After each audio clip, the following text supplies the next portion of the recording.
I lost 65 pounds with no gym, no diet plan, no Ozempic. Somebody asked me the other day if I was taking Ozempic. No, none of that did I do to lose over 65 pounds.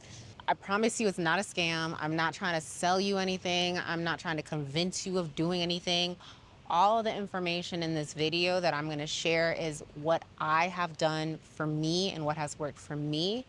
And this is purely just information I'm passing along that if you want to take and apply it to your life, then you can. What works for me may not work for you, but I wholeheartedly believe that this is life-changing. This video is not going to be about, what diet plan did I use.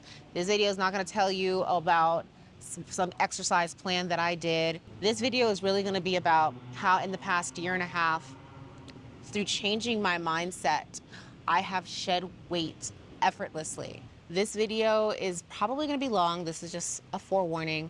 So if you are in a space where you are interested in understanding yourself and your body at a deeper level and figuring out your special key to unlock the healthiest and the most optimal way for your body to operate, stick around and watch this video because I'm going to go into how I was able to do that for myself. If you have any questions, specific questions along the way, please put them in the comment section down below and I'll make a follow-up video to answer these questions. So I have been overweight for the majority of my life. All I have ever really known was being on diets ever since I was young. 7, 8, I have been on some kind of diet, from keto to South Beach to Weight Watchers, did Slim Fast. I did B12 shots with these pills that's supposed to speed up your metabolism. I even was sent to fat camp for 6 weeks in middle school. So I have always been losing, or my weight has always been the topic of discussion and has always been a focus of mine. And it's something that wasn't my personal main focus, but the people around you, my environment, like my parents and my siblings, and then the extensions of my family, my weight was a problem because it was unhealthy. And if I kept going, that what it could mean for my health. And so I'm not even trying to demean or put anybody down in my environment that was supportive in trying to get me to lose weight. It was all out of love, and it was all out of, I want you to be healthy and not hurt yourself because I love you. A lot along the way, that mindset and what that ideology kind of instilled within me was a level of self-hatred. I did not like myself. I spoke internally very negatively to myself.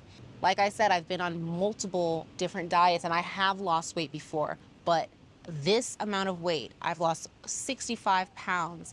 My heaviest, I was 250 pounds, and I'm currently at 185. I have never lost this amount of weight in my life. I don't remember the last time I was at 185. I'm sure it's sometime back in high school, even before that.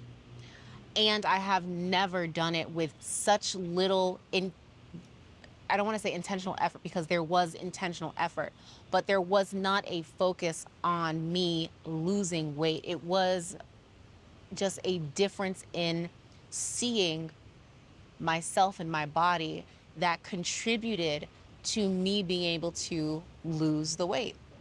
I think on the outside, it's very confusing to people, to my family, to my peers, that I was struggling internally with my own self-talk, because on the outside, I presented so confidently. Like, I could dress. I was always showed up in this confident aura. I got to a point where I embraced my bigness. But the internal dialogue that I struggled with was always present. It was about 2 years ago when I recognized that I couldn't even look at myself in the mirror. I hated what was staring back at me. I avoided eye contact with myself. I was so disgusted at what I saw because of what I felt like it meant about me. I knew when I wasn't able to look at myself that there was a problem. And I did not like the fact that I couldn't see myself.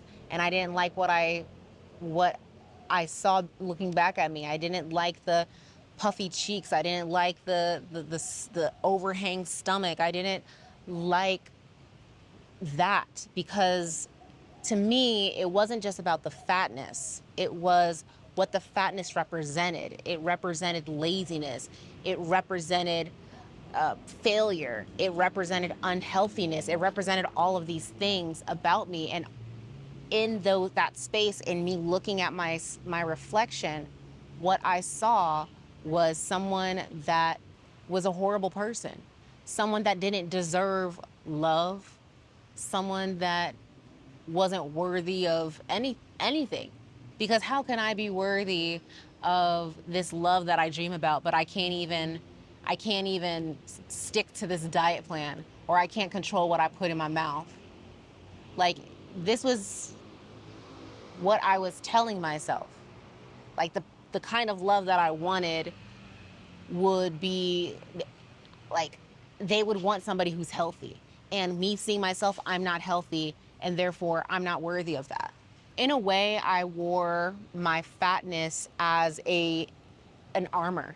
If you are interested in the spiritual aspect of being overweight, definitely look into this concept about how weight is, and if you're overweight, overweightness is a symptom of wanting to protect yourself from something.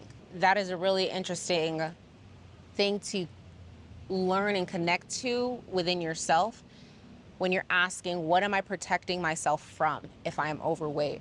What am I scared of? What do I feel like I lack? What am I shielding from, either within me or on the outside of me? When I started realizing that I could not even look in my own reflection, I realized that the first thing that needed to change was what was going on in my mind. It's not about what I was eating, because I could change that. It's not about how often I was going and working out, because that can be done. But if I couldn't even look at myself because of what I thought about myself, that is what needed to change. So the first thing I had to do was to change how I thought about fatness. I used to say I am fat without realizing that when I'm using I am is a defining characteristic. I am is representative of who you are. So I can say I am Natalie. I am smart. I am kind. I am strong. I am confident. I am a loving person. I am beautiful. But I don't say I am hair, or I am brown skin. These are things that you have. These are other things that don't define you. I say I have brown skin because realistically, my brown skin doesn't define who I am, no matter what society or my environments think or are perpetuating socially about what people of my skin type have. It's just something that I have, and I don't have to be defined by it. Same thing with fatness. I no longer say I am fat. I have fat. I have excess amount of weight on me. Because that is true, that is fact, and it doesn't define me. When I would think I am fat, it would also branch out into meaning I am lazy, I am unhealthy, I am disgusting, I am unworthy, I am not deserving, I am undesirable, and so many other things. There was a day, and I had gone through my whole day, and by the end of the day, I was cranky and super annoyed and just like, ugh, I'm just tired. I was cranky at my partner, snappy and whatnot, and she was like, "Whoa, Natalie, what is going on?" And I'm just like, I don't know. Like, I don't, I don't really feel like talking about it right now. And she's like, "Have you been feeling like this all day?" I'm like, I guess on and off. And she's like, did you start your day off like that? And so I go back and I review my day and I'm like, how did I wake up? And I realized when I woke up, like I can really think like I didn't feel the way I felt when I woke up. So when was the moment that it shifted towards this? So I scanned my morning and I realized that everything changed the minute I stood on the scale. I had a habit of every morning I would wake up and the first thing, even before I go, maybe after I went to the bathroom, but one of the first things I would do would be step on the scale. And depending on what that number was, it shifted my day. And so let's say it's like a pound more than yesterday. Now, unconsciously, I am in this cycle of thoughts that is pushing me in a negative thought spiral. And this is what I have had to learn and embrace is that you have two different ways your thoughts can go. You can either spiral up, so if you have one thought, another thought's going to lead to another positive thought, another positive thought, another positive thought. It's this idea of if you start to have positive thinking for at least 17 seconds, is going to continue spiraling and going upwards. But the same is true if you're thinking negatively. If you're having one negative thought and you're doing that for 17 seconds, it's going to continue in that direction. And so that was what was happening. I would step on the scale, see my weight, and be like, ugh, shouldn't have eaten that last night. Why didn't you? Now you need to go work out tonight. You know, it, I can't even reiterate because I don't want to continue those thoughts. Whatever the thoughts that you have, identify them, because once you recognize where that domino, I call it like the first domino flick. Once you recognize where that domino starts, it can affect your entire day and continue in that downward fashion. And that downward fashion could last for the entire day, the entire week, the entire month, the entire year. And then you're so deep in this negativity that you don't even know how to get out of it. I would get to the end of the day and feel so defeated and literally give up in trying to do anything in terms of my body. Like, I don't even want to work out. I have no motivation to do that. I don't even want to eat a salad. Just give me the damn fries. Like, I don't care. And it was a self-sabotaging cycle that I kept perpetuating. Even when I did have the motivation to get in a diet plan and do a 6-week diet plan, I would get to the end or maybe even halfway through and my weight wasn't reflecting what I wanted it to reflect, and there goes that spiral again. And then I would go into the self-sabotage and then be like, F it, I don't give a F. Give me what I want, which is hot, fresh fries, and what else would I eat? Oh, chocolate. I love chocolate and nuts, okay? And then binge eat on it. I got rid of my scale. I think that was the most freeing thing that I could have done, is to get rid of the scale after recognizing where the domino starts. It starts when I look at my scale and I judge myself, and then I shame myself and I guilt myself into doing more, into not being enough, into eating and changing what I'm eating or punishing myself. All of this was the cycle. I had to start understanding, where does a cycle start and what do I do in response to that cycle in order to start reverse engineering it. The journey of your life is all about learning yourself, learning what you like, learning what you don't like, learning what makes you thrive, just learning and growing within yourself. But I think one of the things that we forget is turn that knowledge back into yourself. We are forever a student, not just a student of life, but we should also be a student of our bodies. Our bodies are extremely intelligent. We think that our brains are the things that is creating our intelligence and our smartness and our geniusness, But don't forget that the body has its own built-in systems, and it knows what to do. It knows how to best survive and how to best orchestrate you. Everybody's body is not the same, and this is going to be one of the biggest things I want you to grasp. Just because something works for someone else, just because someone is doing a keto diet and it works for this mass of people, just because you did the keto diet and it worked for you, does not mean that it is the best plan for you. And so becoming a student of your body is to study, is to experiment, is to try different things, to add things, to take things away, to start understanding, all right, my body, what works for me? What makes my body feel good? What makes my body regular, poo wise? What makes my body thrive? Our bodies are so different. It's like our fingerprint. Everybody's fingerprint is uniquely specific, and so is your body. Becoming a student of your body is all about the act of noticing and listening to your body. I had watched this clip of Tiffany Haddish. I think she had did this, I don't know, she did like this no light retreat where like your eyes are covered, and so you are in blackness for the duration of the retreat. And so it's really an experiment on heightening your other senses and noticing different things while removing one of your senses.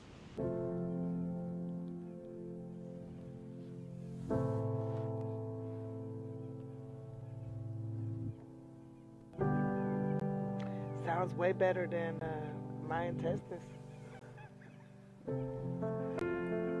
One thing you get to know while you're in there is the sound of your body. Oh, every creak, every beat. She's like 40 something years old. She never recognized how much her body is actually doing. We get so distracted by our outside things through whatever's going on in society, whatever's going on in home, your kids, us focusing on, the thoughts going in our minds. There's so many things that's going on that we're directing our attention and our focus outwards, where we forget to turn inwards and hear. And it's not just hearing, but it's also being in tune with what's going on. We'll say, oh, I'm bloated, and just push that aside and be like, oh yeah, my period must be coming up, or I just ate, so that's why I'm bloated, without really being like, why am I bloated? What did I eat that could have caused this bloat? Is this kind of bloat normal for me? Or have I desensitized myself from the bloat and made it a normative thing? Is it normal, or am I just making it normal? You'll be so surprised at what you can learn about your body, because it is always communicating something to you. I remember when I first started really noticing my body, and I was living in Korea. I had just moved to Korea to be an English teacher, and during the school day, school lunch is provided. And so all the teachers and all the students, they get school lunch. You can have all these nice vegetables, like really great things. But one of the key components of Korean dishes, and really Asian dishes, is rice. And so every time I would go to lunch, I would try to match what my co-teachers and the other faculty was eating, which was like a heaping amount of rice, and then all of the other stuff that they have. But one of the things I started recognizing was after lunch, my soul, I was so tired. Not soul. You ever know when like you feel like you're gonna pass out tired? That is what I was feeling. And after lunch, I had my most wildest class.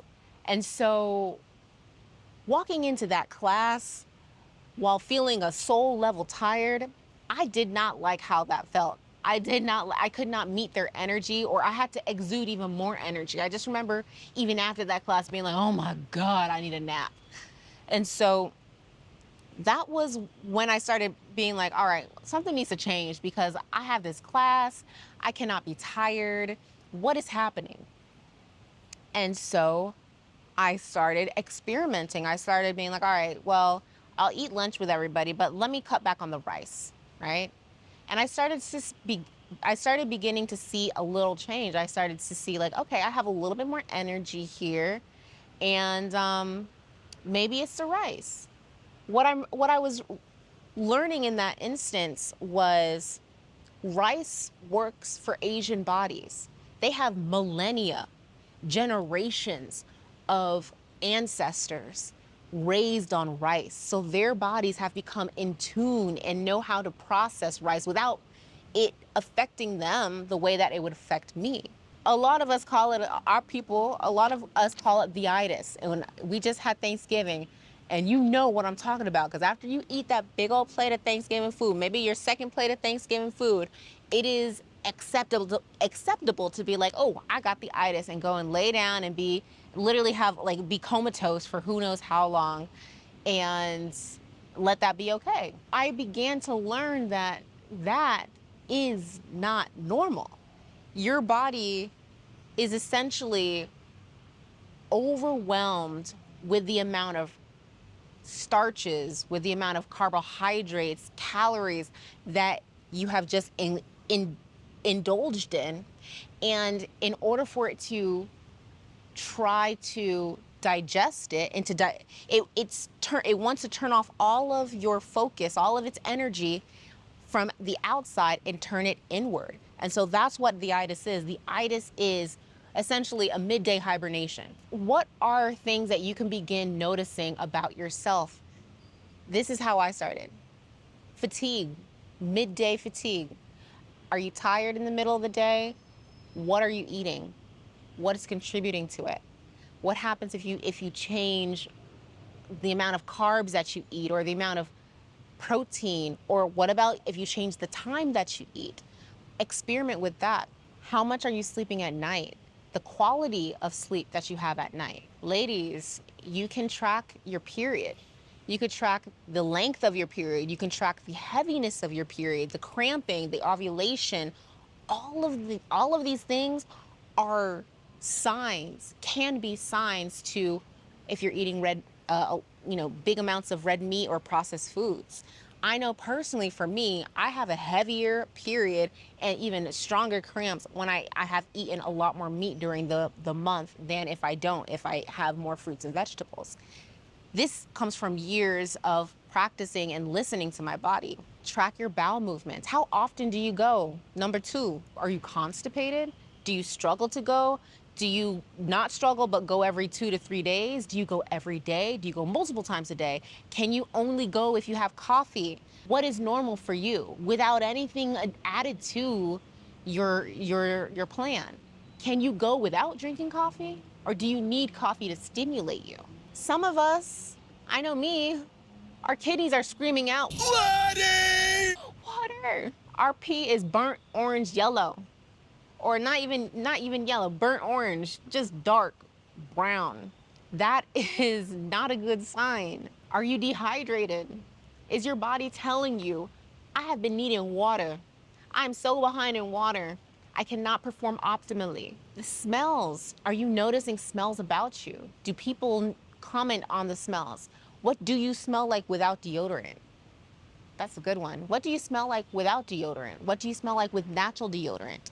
Sometimes that is a telltale sign. For me, a few months ago, I was noticing a really strong sweet smell permeating from my armpits. And my partner can tell when I'm stressed about anything, because she's like a hound dog. She could smell it and she's like, what's up? Before I could even know that there's something up, okay? I have a different smell when I'm stressed. I have a different smell, BO smell, when I'm working out.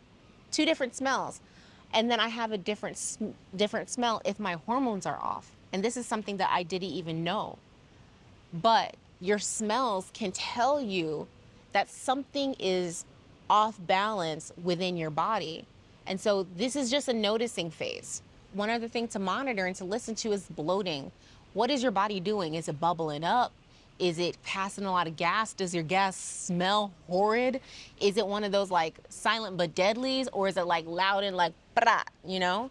What does There's so many things that you can be focusing on, that you can begin to study about yourself and start adjusting and playing around with the different things that you're consuming.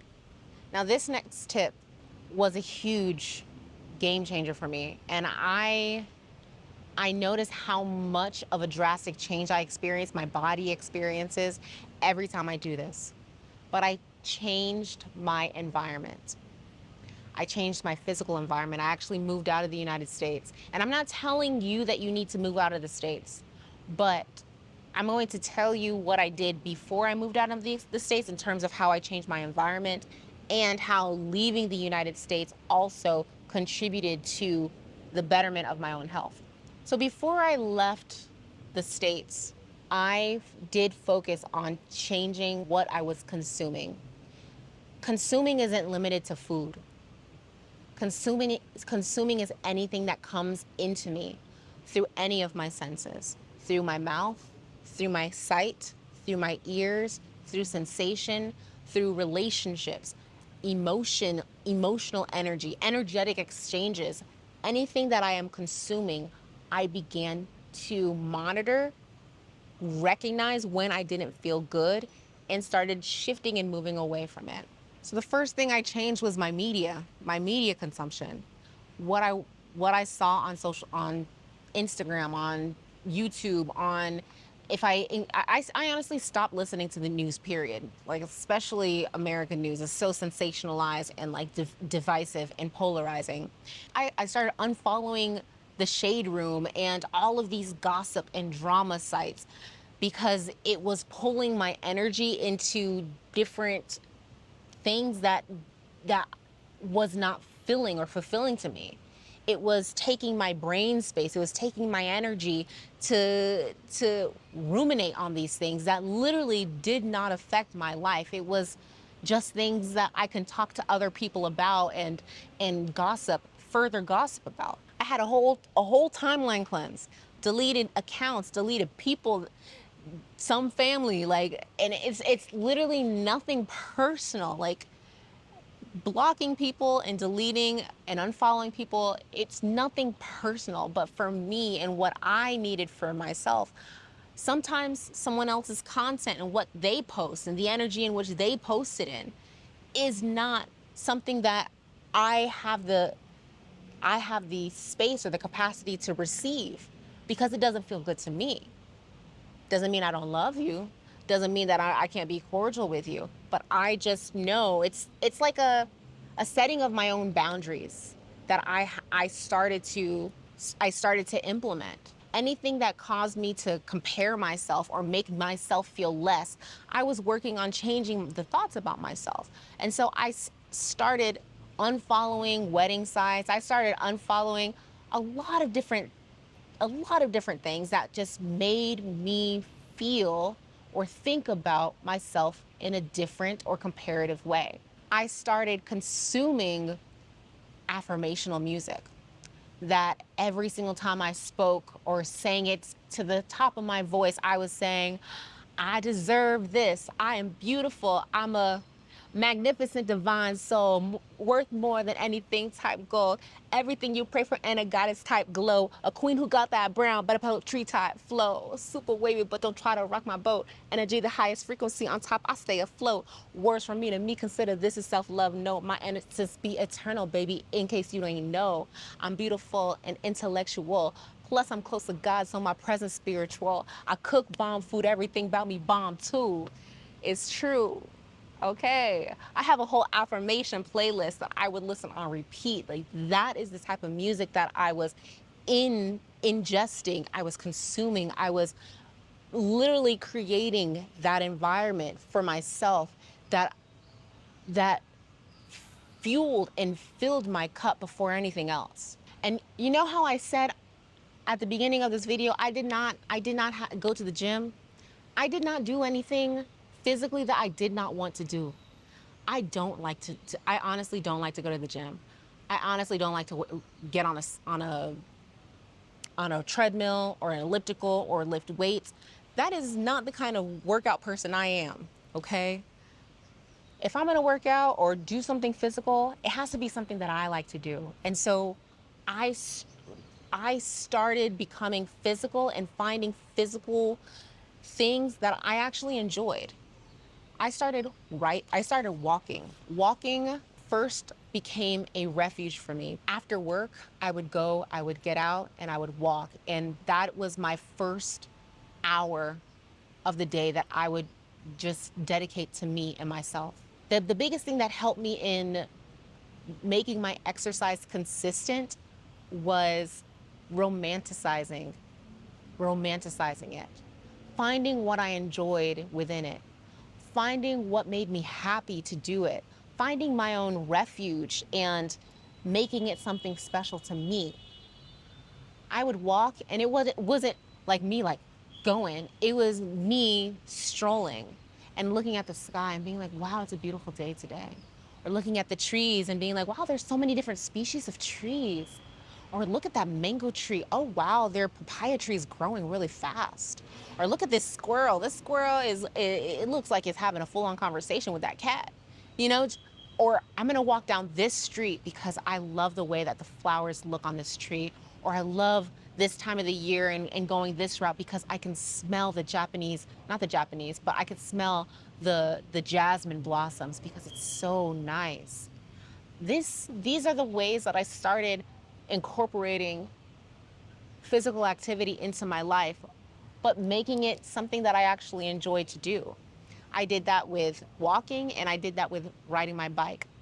And I may not have done it every day. I try to walk at least every day and move every day, but at most 3 times a week, or at least 3 times a week. Leaving America is the most profound thing I have ever done for myself. And I'm gonna focus right now on the weight aspect and the health aspect of how moving abroad changed and benefited my life.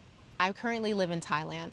When I say I can afford the organic fruits and vegetables, lower processed foods, great quality foods, I can afford that.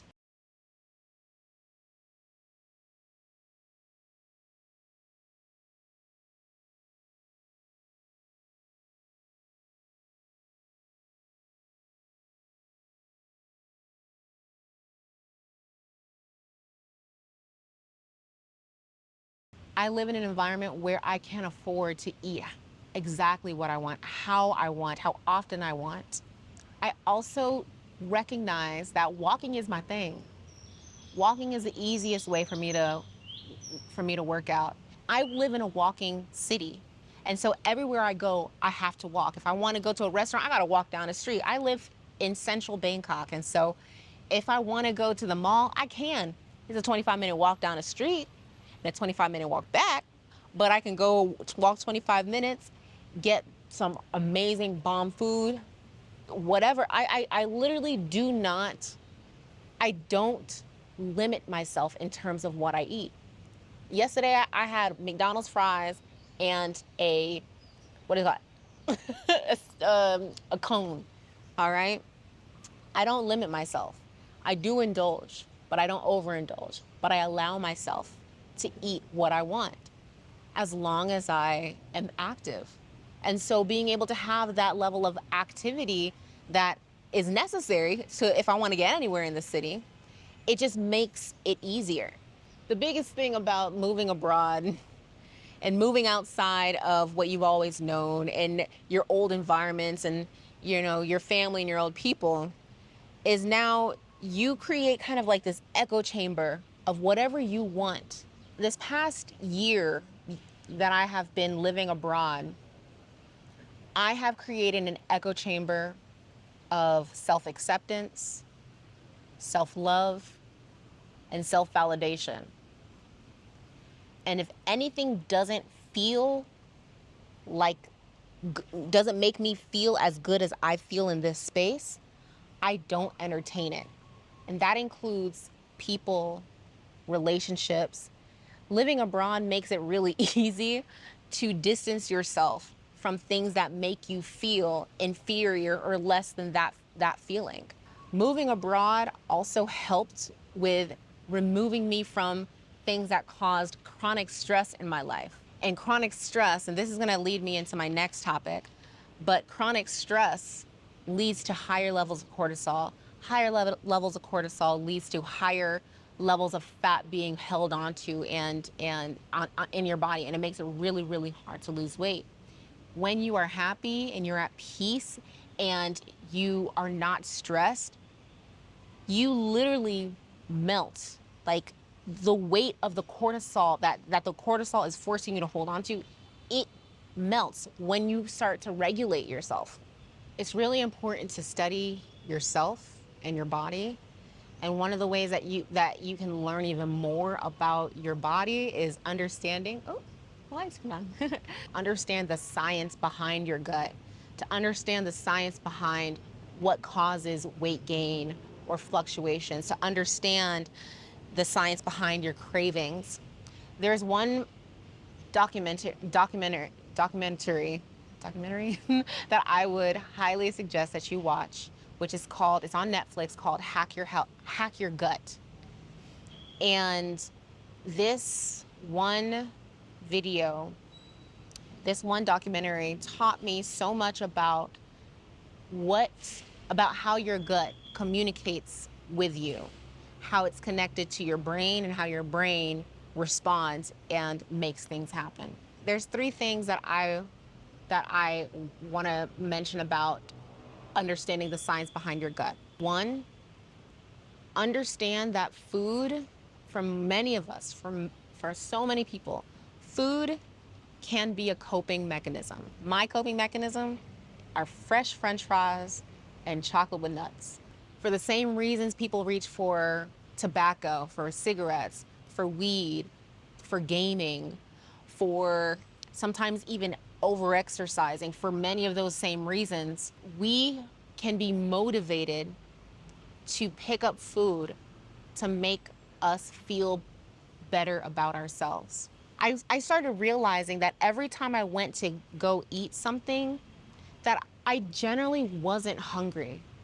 I would think that I'm hungry and would not even second question myself. But I actually, when I sat and I asked and talked to myself, am I hungry? I generally wasn't hungry. Sometimes my stomach would growl. It would feel like it was growling even after I ate. But what I learned was it's not hunger. Sometimes it's just the contents of the food in my stomach emptying into my small intestine and creating gas bubbles. And it wasn't that I was hungry.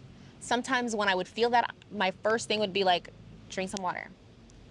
Am I really hungry? Go drink some water and see what happens in the next 15 minutes. I paused before eating. That is a key for me. And then within that pause, I'm asking myself a series of questions. Know your gut is intelligence. It is your second brain. When I say it's your, when they say that your gut is your second brain, it means that it knows things that are going on within you before you even know what's going on within you. And so if you just take the time to ask certain questions, your gut can communicate with you, can communicate with your brain, and give you the answers that you're seeking. And so some of the questions that I'll ask myself before I reach for something to eat, because I'm the kind of person that will open a fridge and will stand there and scan the fridge and be like, what is there to eat? Even though I'm not hungry. These are the questions that I sit with. How am I feeling? What am I feeling? What has been on my mind? What has been circling in my mind? What am I thinking about? What is it that I want? How is it that I want to feel? When was the last time I drank water? How much water have I drank today? Am I hungry, or do I just want something in my mouth? Sometimes it's a texture thing. Sometimes it's just the satisfaction of something going down my throat that makes me feel good. Am I hungry or dehydrated? Am I hungry or am I stressed? Am I hungry or am I experiencing some kind of anxiety right now? Am I hungry or am I bored? Am I hungry or do I just want to feel better? Give yourself 15 minutes before you eat anything to ask yourself these questions, to sit with yourself, drink some water, and get to, or try to get to, the root. And even after these 15 minutes, if you decide to go eat, cool, but at least you gave yourself the time and the space and the intention to communicate with your body, with your gut. The second thing in understanding the science behind your gut is learning and understanding that your microbiome, your gut's microbiome, can contribute and control your cravings. You may have parasites. Not saying that you do, but if you have never had a parasite cleanse and you eat salads and meat and fish or seafood, you probably have some kind of parasites living up in your gut. And those parasites, when they are in craving something, meat or whatnot, they release certain proteins. They release something to that your gut absorbs and then communicates to your brain and says, "Hey, I want protein. Fried chicken. Hey, I want starches. Fried foods." And this all happens without you even knowing or understanding. So I think I said this before, but go and watch the documentary Hack Your Gut so you can understand this concept even more and the importance of your gut biome. The one most mind-blowing thing that I think I learned in this documentary was the fact that we should be eating 20 to 30 different varieties of fruits and vegetables a week at least. Not servings, varieties, different kinds of fruits and vegetables in order for our gut biome to have the optimal amount of variety and bacteria to help us be healthy and for our bodies to perform in its optimal state. First world countries like America, we actually don't have as diverse of a gut microbiome as people out here in Asia or up in the mountains of in Japan or something like that. We have the ability to change that. And it all comes down to changing what we eat and changing how we eat, period. Not just a diet, but a lifestyle change. And I think that is what created the biggest change for me personally, is understanding that concept and recognizing where I can switch things that I actually like to things that are more healthier for me. So for example, if I like fig Newtons are great, but they have a lot of extra sugar.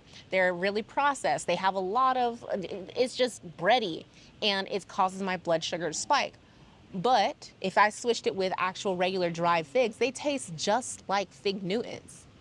It's just a change of one thing to the other. I love bread. Don't get me wrong. I love a nice, hot, freshly baked loaf of bread that I could just put some butter on that thing. But I understand my gut and it don't like that. And I start blowing up and I get tired. So I switch over to Ezekiel bread, sprouted grains, things like that, because it's better for me. And I recognize that I don't feel the same way when I eat those things versus when I eat regular bread. Lastly, this was the biggest thing that I have learned just in the past year. Get tested. Get your hormones checked. Get your the hormones that I would suggest you getting checked for sure, because this is what I had to get checked for myself.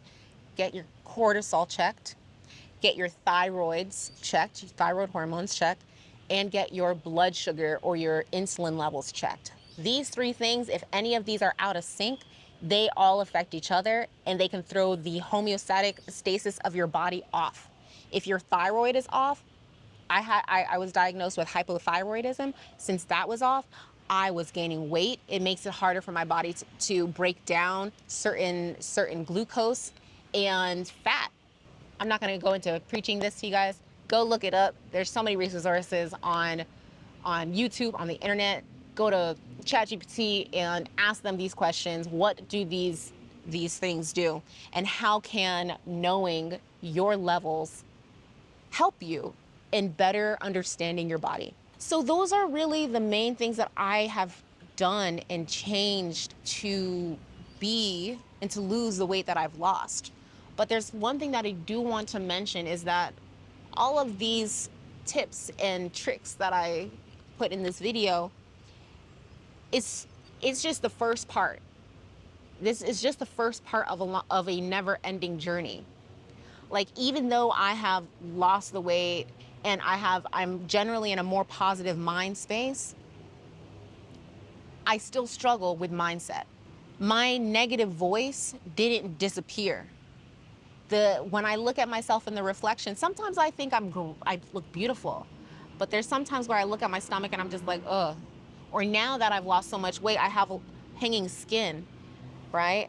I wasn't even prepared for how that negative voice shifted. No longer was it saying that I wasn't deserving or whatnot, but now seeing my loose skin, what it's telling me is you did that to yourself. It's your fault that your skin is hanging. I am constantly being challenged with all of the things that I've presented in this video, with my mindset, how I'm speaking to myself, what it is that I'm eating. There's not every day I'm not eating the best thing. Sometimes, like I said, yesterday I had McDonald's and a ice cream cone. It was, I wanted it. I craved it. I didn't punish myself. And this is part of the journey, is not punishing myself for doing something that I want, but also understanding everything comes, everything that I do, I can do in moderation. I don't have to punish myself. If I go to the gym, like, I do what I want. If I don't want to do weights that day, I'm not gonna do weights that day. Maybe I'll just stretch. But I'm meeting myself where I am each and every day and not making myself feel bad or shameful for what the choices that I choose to make that day. All right, I'm gonna go ahead and wrap up this video because the mosquitoes are coming out and I do not want to get bit up. But thank you for tuning into this video. If you have any additional questions, like I said, leave them in the comment section below. I'll try to make a follow-up video to answer them. But I hope that this helps someone out there. Yeah. Bye.